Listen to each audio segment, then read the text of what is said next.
Well, in the town of Tierpval, many of the names on the British memorial belong to the 38th Welsh Division, a volunteer force which suffered some of the heaviest losses in those first few days, with some 4,000 men killed or injured. Hugh Edwards reports. A red dragon in the heart of Picardy, standing guard over Mametz Wood.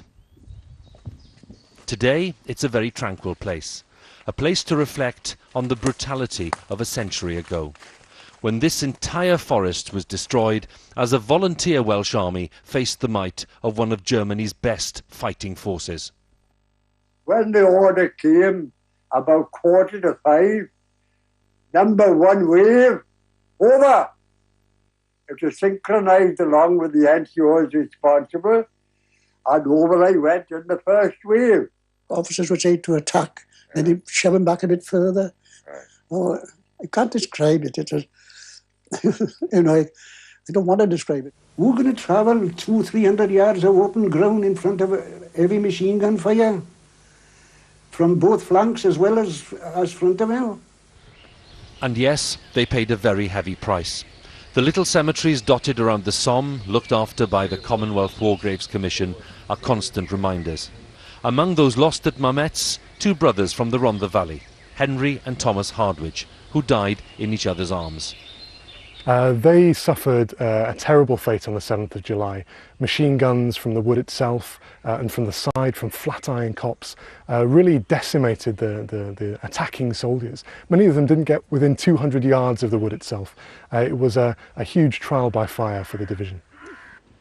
Throughout the year, there is a constant stream of visitors to Mametz, many descendants of those who fought, little tributes left around the wood. This is the Bond family. Well, I think we all feel very moved by what happened in the First World War. And we never knew our grandfather, but I think we're quite, we were quite moved by what happened to him, and we want to be where he was killed. Their grandfather was Major Charles Bond, who recruited thousands of young men in North Wales, many of whom lost their lives on the Somme, and their memory is still honoured by local people. These Welshmen died for us. They died so that France could be free, so that Mametz could remain a little French village. We are 178 residents, so 3,000 lost their lives for 178 of us. So we can't forget how special this relationship is. The First World War devastated communities throughout the United Kingdom.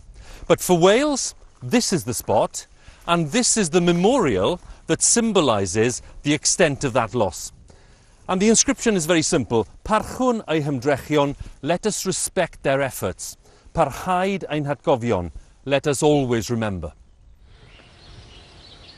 Mametz Wood is still the resting place of many who fell in July 1916. Their bodies were never found, but a century later, their sacrifice is not forgotten.